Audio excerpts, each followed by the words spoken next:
أعوذ بالله من الشيطان الرجيم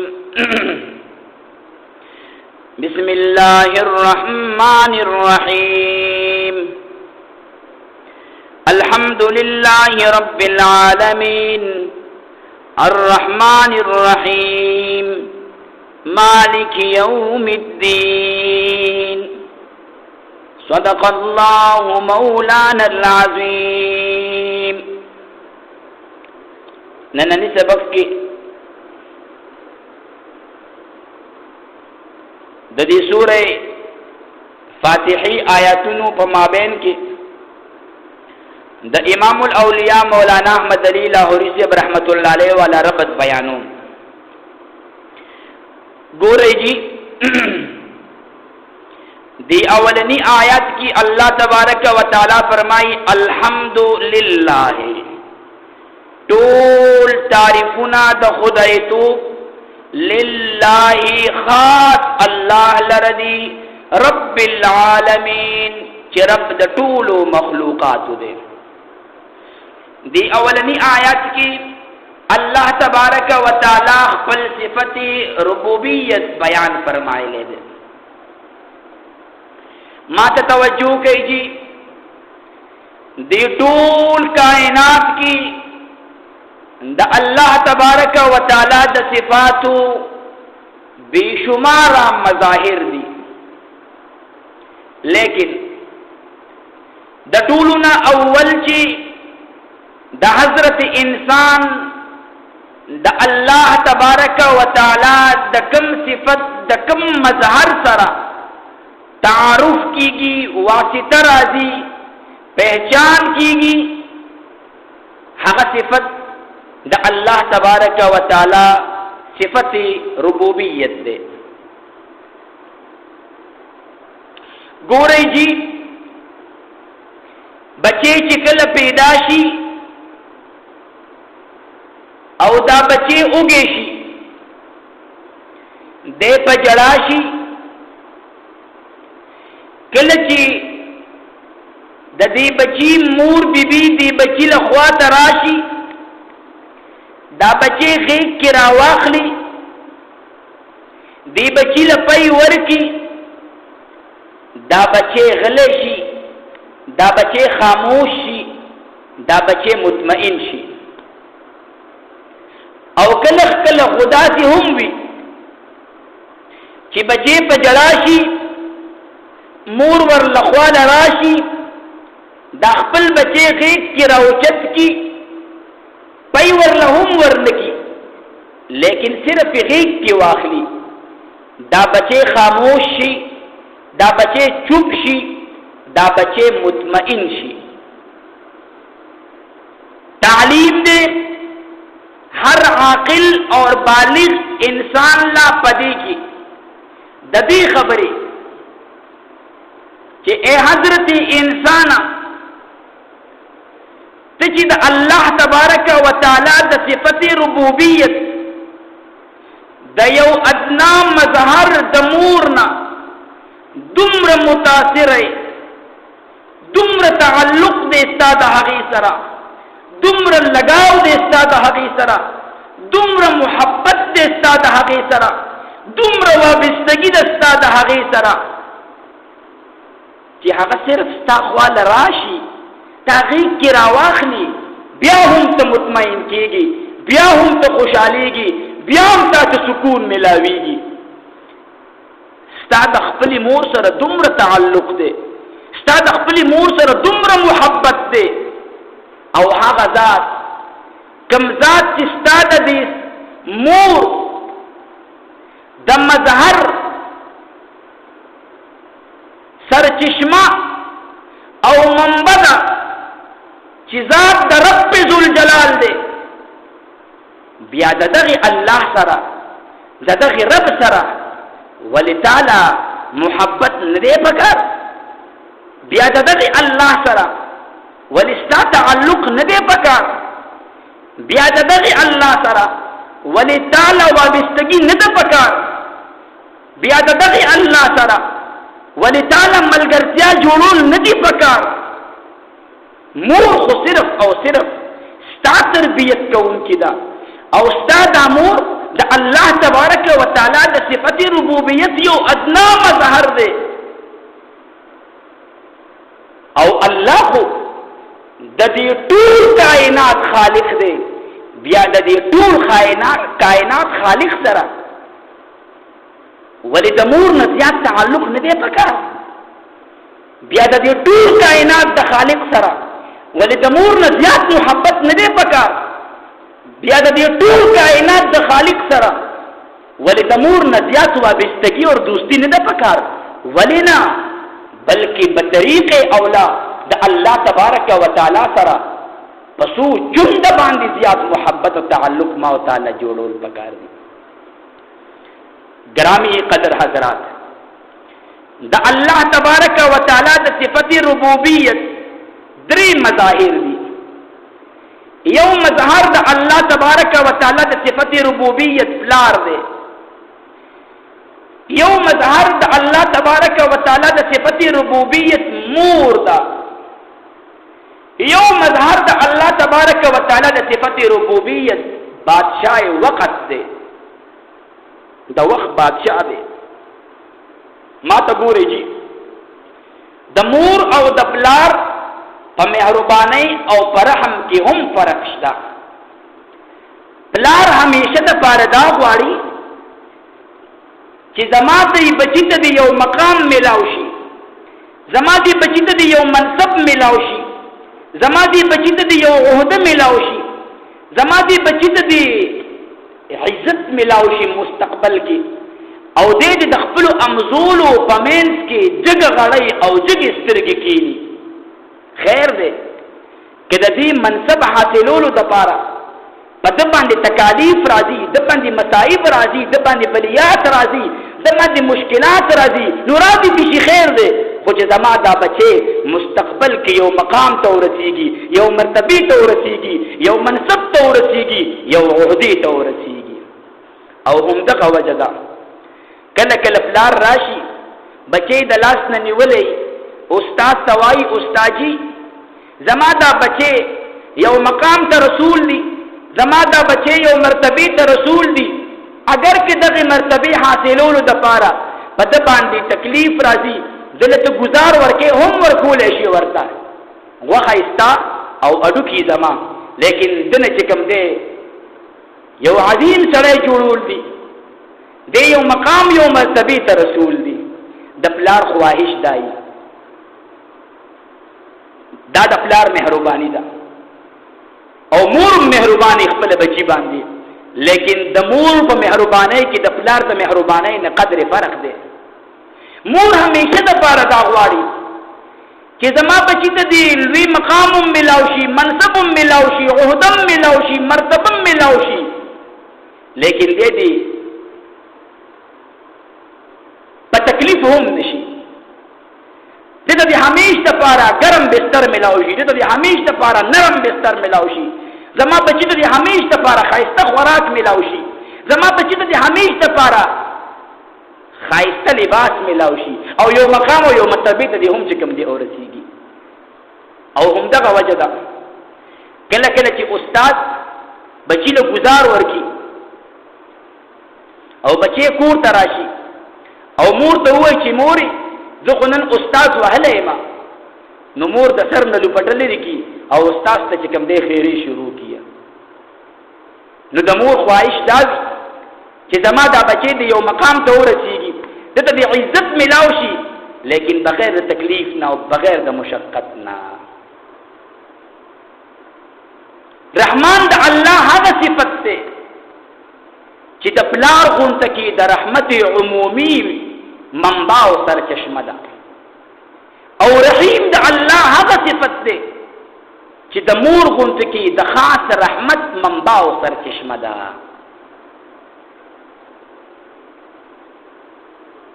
الله تبارک و تعالی هم دا غواړي چې زما دا بندې په خپل کمالات باندې یو مقام ته ورسیږي او پلار خو صرف دا غواړي چې زما بچی په دنیا کې کامیاب شي الله تبارک و تعالی دا غواړي چې زما دا بندې په دنیا کې هم سرخرو کامیاب شي او آخرت کې هم کامیاب شي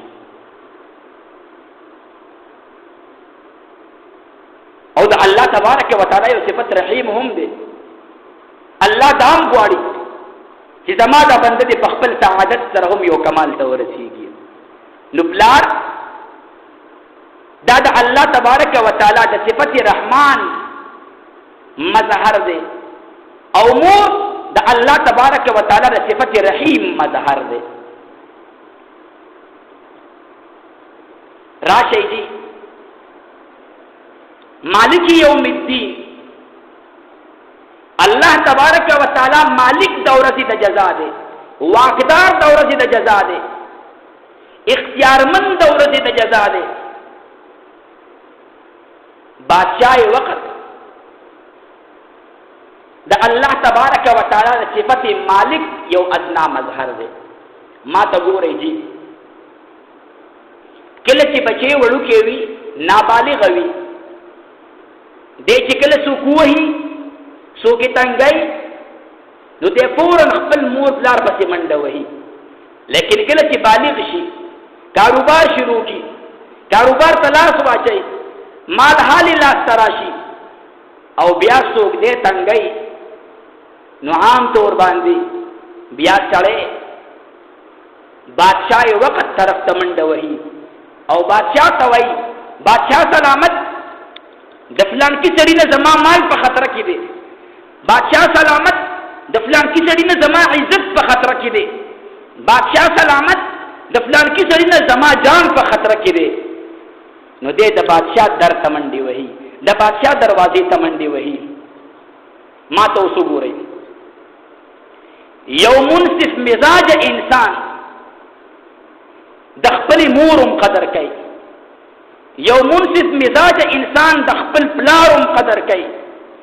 منصف مزاج انسان د بادشاہي وقتم قدر کوي. ولی ځکه چې د خپل پلارم په خپل ځان باندې احسان مني، د خپل مورم په خپل ځان باندې احسان مني او د بادشاہي وقتم په خپل ځان باندې احسان مني. تعلیم دې د دې خبرې چې اے حضرت انسانا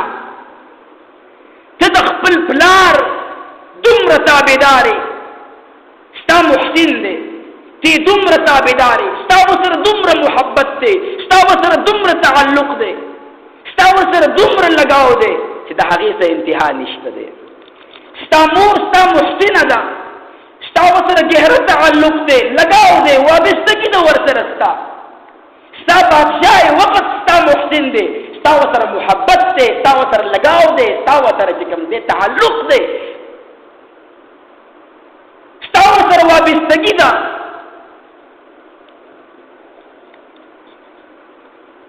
نو چې د پلار سره د دومره تعلق دی، د مور سره د دومره تعلق دی، محبت دی، د بادشاہ سره د دومره محبت دی او تعلق دی، بیا هغه ذات کوم ذات چې ستا د پلار غونتی د صفت عمومی، ستا د پلار غونتی د رحمت عمومی منبع سرچشمه ده، بیا هغه ذات کم ذات چې ستا د مور غونتی کې د رحمت خاص منبع سرچشمه ده، بیا هغه ذات کم ذات چې ستا د بادشاہي وقت غونتی د رحمت عمومی منبع سرچشمه ده.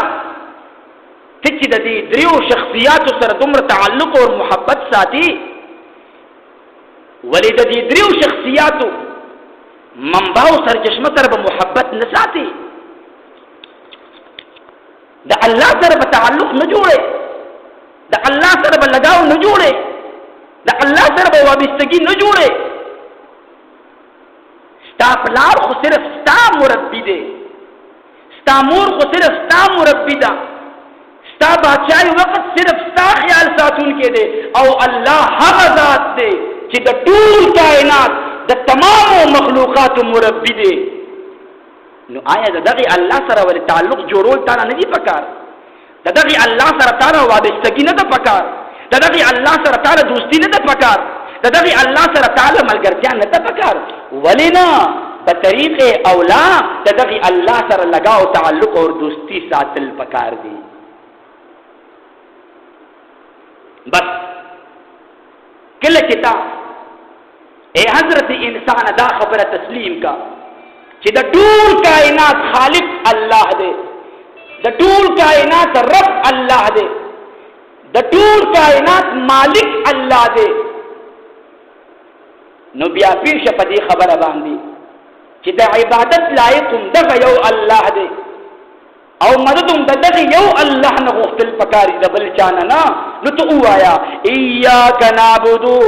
خاص تعالی را نعبدو عبادت کومونگا، و ایاک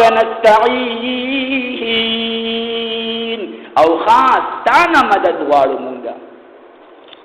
په اولنی آیات کی اللہ تبارک و تعالی خپل صفت ربوبیت بیان کو رب العالمین.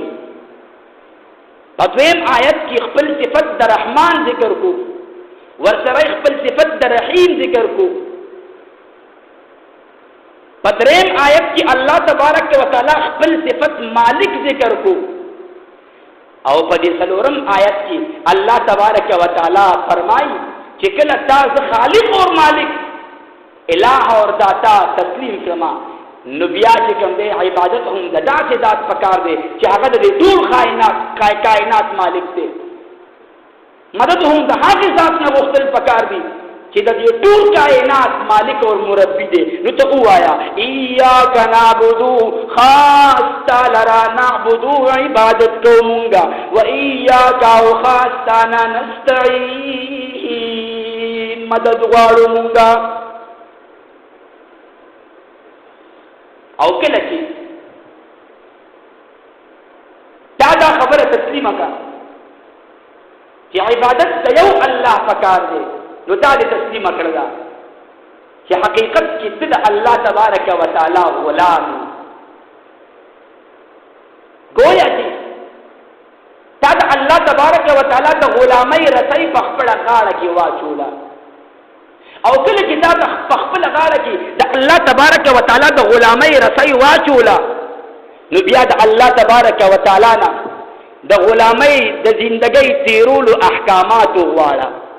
چې خدای ماته د غلامۍ د زندګۍ احکامات را نصیب کی، چې زه په صحیح معنا کې په دنیا کې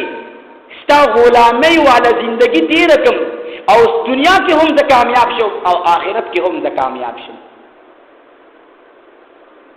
او د یو مجازي آقا په یو مجازي غلام باندې چې دومره حق وي چې مجازي غلام د مجازي آقا د حکم نه بغیر یو پیسم نشي خرج کوله، نو خدایا زستا حقیقی بندای ما، زستا حقیقی غلامی ما، او تمی حقیقی مالکی، نو خدایا زبا چکم دے سنگستا دے اجازت نہ بغیر په دنیا کی زندگی تیروم، نو خدایا ما ته چکم دے د خپل رضا والا زندگی تیرولو د پاره د غلامی حق ادا کولو د پاره احکامات راکا. نو ته وایا اهدنا الصراط المستقیم، اهدنا اخای مونتا الصراط المستقیم لارنیغا. خدایا صراط مستقیم راته اخای، نیغ لار راته اخای چې په حقیر روان شمه او استاد غلامی حق ادا کم په دنیا کې. صراط الذین انعمت علیهم، یو خدا پرست انسان همیشه د پاره دا دعا غواړي د الله نه چې خدایا د خپل نیکو بندګانو په نقش قدم باندې مې روان کی، او همیشه د پاره دا دعا غواړي د الله نه چې خدایا د خپل مبغوض انسانانو بندګانو چې تا په غضب کړی دی، خدایا د هغه کسانو د لارې نه مې بچ وساتي، د هغه کسانو د نقش قدم نه مې بچ وساتي کم کسان چې ستا د بارګاه نه محروم شوي دي او تا په غضب کړی دی. نو صراط الذین، لار د هغه کسانو انعمت علیهم چې انعام کړی دی تا علیهم په هغې باندې. د منعم علیهم ذکر الله تبارک و تعالی قرآن کریم کې یو بل ذکر ارشاد فرمایي ومن يطع الله والرسول فأولئك مع الذين أنعم الله عليهم من النبيين والصديقين والشهداء وحسن أولئك رفيقا. اللہ فرمائے ومن يطع الله والرسول، چا چې اطاعت کو د الله او د رسول الله صلی الله علیه وسلم. فاولئک مع الذین، دغه اطاعت گزار بندگان با مع الذین، د هغه کسانو سره وی په ورځ د قیامت انعم الله علیهم، بچا باندې چې الله تبارک و تعالی انعام کړی دی، من النبیین چې انبیاء علیهم السلام دي، والصدیقین رښتونی دي، والشهداء شهدا دي، وحسن اولئک رفیقا او ډیر خسته دغه خلکو رفیقا ملګرتیا.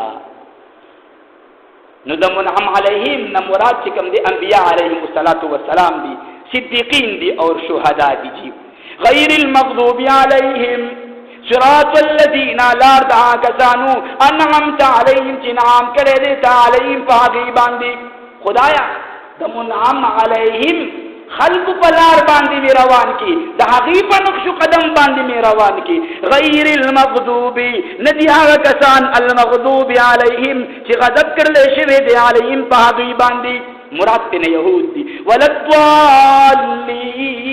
وللضالین، او ندی دی بیلاری، مراد ضالین نه چې کوم دی نصارا دی. الله تبارک و تعالی دی د عمل توفیق را نصیب کی. وصلی الله علی النبی الامی وعلى آله وصحبه وسلموا تسلیما.